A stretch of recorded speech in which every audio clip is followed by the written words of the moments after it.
اللهم صل على سيدنا محمد۔ السلام علیکم ورحمۃ اللہ وبرکاتہ۔ استقبال ہے سیرت النبی صلی اللہ علیہ وسلم پر سلسلے وار پیشکش رحمت عالم صلی اللہ علیہ وسلم کی قسط نمبر 112 میں۔ ناظرین، مدینہ منورہ میں روم کے حملہ کرنے کی خبر جو ہی گردش کرنے لگی، اس کے بعد اللہ کے نبی صلی اللہ علیہ وسلم نے عام اعلان فرما دیا کہ رومیوں سے جنگ وقت کی ضرورت ہے، اور ساتھ ساتھ اس کا بھی اعلان فرمایا کہ سفر طویل ہے، لہذا مجاہدین کی سفری ضرورتوں کو پورا کرنے کے لیے مسلمانوں سے امداد کی اپیل بھی کی، جس کے بعد تقریباً 30,000 صحابہ کرام کا لشکر تیار ہوا۔ اس کے ساتھ ہی اللہ کے راہ میں مال دینے والے اپنے شوق اور جذبے کے موافق چندہ دینے لگے۔ اسی کے ساتھ منافقین جو صرف زبانی مسلمان ہوئے تھے، انہوں نے مسلمانوں کی ہمتیں پست کرنے اور طعنہ دینے میں کوئی کسر نہیں چھوڑی۔ ان تمام تفصیلات سے ہم اس سے پہلے والے ایپیسوڈ میں یہ تمام تفصیلات ہم سن چکے ہیں، آپ یہاں آئی بٹن پر کلک کر کے ان کی تفصیلات سن سکتے ہیں۔ ناظرین، اب رومیوں پر حملہ کرنے کے لیے تقریباً 30,000 پر مشتمل اسلامی لشکر روانہ ہونے جا رہا ہے۔ چونکہ سرکار مدینہ حضور صلی اللہ علیہ وسلم بھی اس جنگ میں بنفس نفیس شامل ہو رہے تھے، اس لیے آپ صلی اللہ علیہ وسلم نے حضرت محمد بن مسلمہ یا سباع ابن عرفتہ کو مدینہ کا گورنر بنایا۔ حضرت علی بن ابی طالب رضی اللہ عنہ کو اپنے اہل و عیال کی دیکھ بھال کے لیے مدینہ ہی میں رہنے کا حکم دیا، لیکن منافقین ان پر طعنہ زنی کرنے لگے۔ اس لیے حضرت علی رضی اللہ عنہ مدینہ سے نکل پڑے اور رسول اللہ صلی اللہ علیہ وسلم سے ملے، لیکن آپ صلی اللہ علیہ وسلم نے انہیں پھر مدینہ واپس کر دیا اور فرمایا کہ کیا تم اس بات سے راضی نہیں کہ مجھ سے تمہیں وہی نسبت ہو جو حضرت موسیٰ علیہ السلام سے حضرت ہارون علیہ السلام کو تھی، البتہ میرے بعد کوئی نبی نہ ہوگا۔ آپ صلی اللہ علیہ وسلم کی زندگی کا یہ آخری غزوہ ہے جس میں آپ شریک ہوئے۔ ذرا تاریخ کے صفحات پلٹائیے تو سن 2 ہجری میں اسلام کا سب سے پہلا غزوہ بدر کا منظر آپ کے سامنے ہوگا، جس جنگ میں اسلامی لشکر کی تعداد صرف 313 تھی۔ سن 3 ہجری میں غزوہ احد کا منظر جس میں صرف 700 صحابہ شامل تھے۔ سن 5 ہجری میں غزوہ خندق جن میں 3,000 صحابہ کرام جمع تھے، اور سن 8 ہجری میں فتح مکہ کا منظر جس میں 10,000 صحابہ کرام تھے، اور اسی طرح غزوہ حنین میں اسلامی لشکر 12,000 افراد پر مشتمل تھا۔ اور اب سن 9 ہجری کا منظر دیکھیے کہ اسلامی لشکر کی تعداد 30,000 تک پہنچ گئی ہے، جس سے صاف واضح ہو رہا ہے کہ اب لوگ اللہ کے دین میں فوج در فوج داخل ہونے لگے ہیں۔ بہرحال رسول اللہ صلی اللہ علیہ وسلم 30,000 کا یہ عظیم الشان لشکر کو لے کر جمعرات کے دن تبوک کے لیے چل پڑے۔ لشکر بڑا تھا، اس سے پہلے مسلمانوں کا اتنا بڑا لشکر نہیں ہوا تھا، اس لیے مسلمان ہر چند مال خرچ کرنے کے باوجود لشکر کو پوری طرح تیاری نہ کر سکے تھے، بلکہ سواری اور توشے کی سخت کمی تھی۔ چنانچہ 18 آدمیوں پر ایک اونٹ تھا جس پر یہ لوگ باری باری سوار ہوتے تھے۔ اسی طرح کھانے کے لیے بس اوقات درختوں کی پتیاں استعمال کرنی پڑتی تھی، جس سے ہونٹوں میں ورم آ گیا تھا۔ مجبوراً اونٹوں کی کمی کے باوجود ذبح کرنا پڑا تاکہ اس کے معدے اور آنتوں کے اندر جمع شدہ پانی اور تری پی جا سکے۔ اسی لیے اس کا نام جیش عسرت یعنی تنگی کا لشکر پڑ گیا۔ ناظرین، مدینہ میں بعض صحابہ ایسے تھے جو بعض مجبوریوں کی بنا پر اسلامی لشکر کے ساتھ تو نہیں نکل سکے تھے، مگر بعد میں لشکر کے ساتھ جا ملے۔ انہی حضرات میں حضرت ابو ذر غفاری رضی اللہ عنہ بھی شامل ہیں۔ حضرت ابو ذر غفاری رضی اللہ عنہ کا اونٹ بیمار تھا، اس لیے وہ بھی ساتھ نہیں جا سکے اور اونٹ کے علاج معالجے میں مصروف رہے۔ خیال تھا کہ اونٹ صحت یاب ہو گیا تو بعد میں حضور صلی اللہ علیہ وسلم کے ساتھ جا ملوں گا، چند دن بعد اونٹ تندرست ہو گیا تو حضرت ابو ذر غفاری رضی اللہ عنہ نے اس پر سامان لادا اور سوار ہو کر چل پڑے، مگر راستے میں اونٹ پھر بیمار ہو گیا اور چلنے کے قابل نہیں رہا۔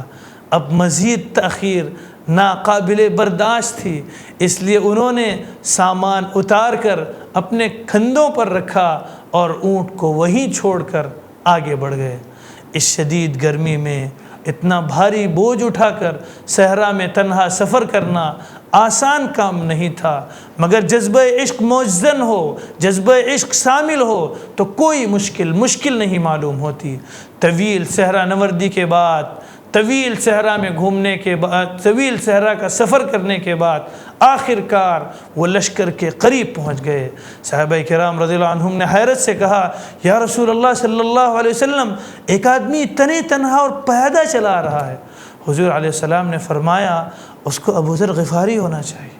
چند لمحوں بعد سب نے تصدیق کر دی کہ واقعی حضرت ابو ذر غفاری رضی اللہ عنہ ہے۔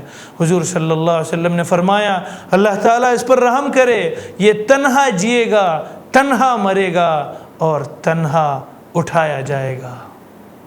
جب ابو ذر غفاری رضی اللہ عنہ خدمت اقدس میں حاضر ہوئے تو پیاس سے بے حال تھے، پانی پی کر حواس بحال ہوئے تو اپنی داستان بیان کی۔ حضور صلی اللہ علیہ وسلم نے فرمایا، ابو ذر غفاری، اللہ تعالیٰ نے تمہارے ہر قدم کے عوض تمہارا ایک گناہ معاف فرمایا ہے اور ایک درجہ بلند کیا۔ یہ مسردہ ایک خوشخبری سن کر حضرت ابو ذر غفاری رضی اللہ عنہ حشاش بشاش ہو گئے۔ ناظرین، جب اسلامی لشکر تبوک کی راہ میں گزر رہا تھا، یعنی تبوک کے راستے میں تھا، تو اس اسلامی لشکر کا گزر حجر یعنی دیار سمود، اہل سمود کی بستی سے ہوا۔ سمود وہ قوم تھی جن کی طرف اللہ نے حضرت صالح علیہ السلام کو نبی بنا کر بھیجا، اور یہ قوم ایسی تھی کہ انہوں نے وادی القریٰ کے اندر چٹانیں تراش کر مکانات بنائے تھے، یعنی جو پہاڑ تھے اس کو تراش کر مکانات بنائے تھے، لیکن انہوں نے اللہ کی نافرمانی اختیار کی، اور ان کے نبی حضرت صالح علیہ السلام نے انہیں بارہا سمجھایا، لیکن انہوں نے نافرمانی اختیار کی اور ہلاک ہوئے۔ اسی بستی سے اب اسلامی لشکر اسلامی لشکر کا گزر ہو رہا ہے۔ اب جب گزر ہو رہا تھا تو صحابہ کرام رضی اللہ عنہم نے وہاں کے کنویں سے پانی لے لیا تھا، لیکن جب چلنے لگے تو رسول اللہ صلی اللہ علیہ وسلم نے فرمایا، تم یہاں کا پانی نہ پینا اور اس سے نماز کے لیے وضو نہ کرنا، اور جو آٹا تم لوگوں نے گوندھ رکھا ہے اسے جانوروں کو کھلا دو، خود نہ کھاؤ۔ آپ صلی اللہ علیہ وسلم نے یہ بھی حکم دیا کہ لوگ اس کنویں سے پانی لیں جس سے صالح علیہ السلام کی اونٹنی پانی پیا کرتی تھی۔ آپ صلی اللہ علیہ وسلم نے یہ بھی حکم دیا، ان ظالموں کی جائے سکونت میں داخل نہ ہونا کہ کہیں تم پر بھی وہی مصیبت نہ آن پڑے جو ان پر آئی تھی۔ ہاں، ان ظالموں کی جب جائے سکونت سے گزرو تو روتے ہوئے گزرو۔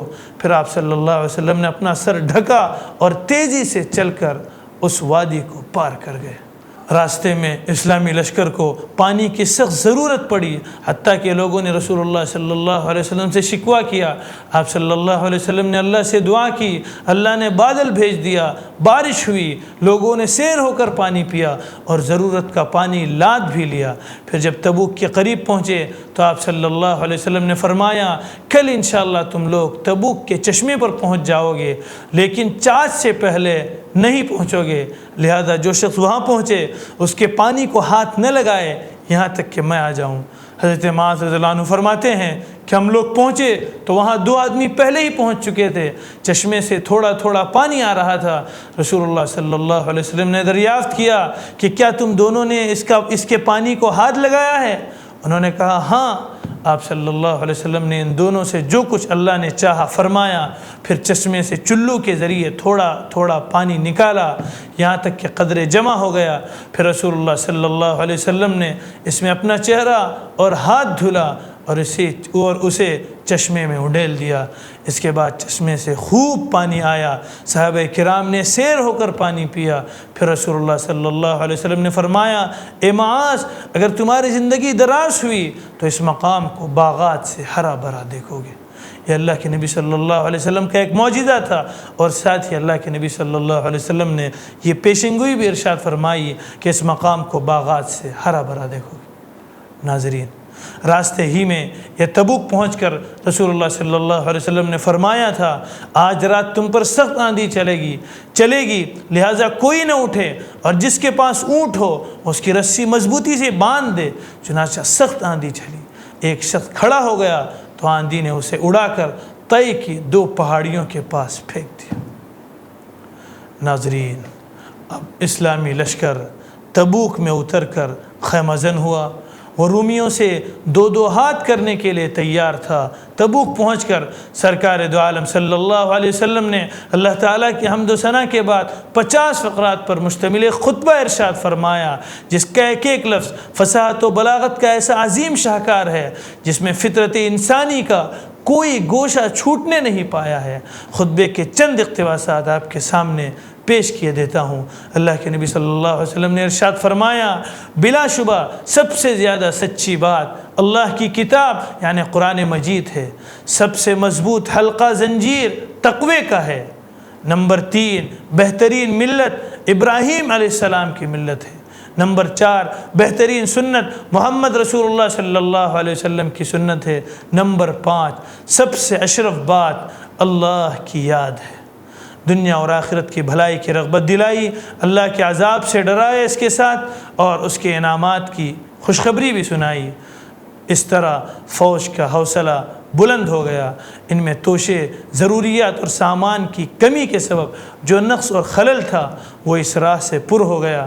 آخر میں 3 بار استغفر اللہ فرمایا اور خطبہ اللہ کے نبی صلی اللہ علیہ وسلم نے ختم فرمایا۔ تبوک میں 20 دن قیام فرما کر دشمن کا انتظار فرمایا، مگر رومی اور نصرانی مقابلے کے لیے ہمت نہ کر سکے۔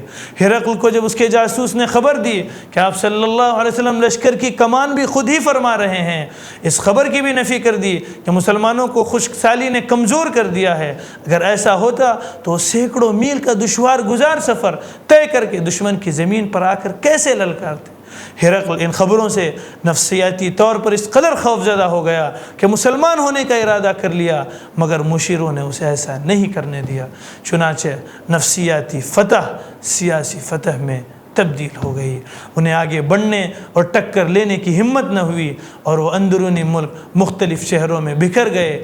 ان کے اس طرز عمل کا اثر جزیرہ عرب کے اندر اور باہر مسلمانوں کی فوجی ساکھ پر بہت عمدہ مرتب ہوا، اور مسلمانوں نے ایسے اہم سیاسی فوائد حاصل کیے کہ جنگ کی صورت میں اس کا حاصل کرنا آسان نہ ہوتا۔ آئندہ قسم میں ان تفصیلات کے ساتھ سنیں گے ایک ایسے صحابی کے انتقال کا واقعہ جسے دیکھ کر صحابی رشک کرنے لگے کہ کاش یہ میری میت ہوتی، اس کی جگہ مجھے قبر میں اتارا جاتا۔ والسلام علیکم ورحمۃ اللہ وبرکاتہ۔ اللهم صل على سيدنا محمد وعلى آل سيدنا شفيعنا محمد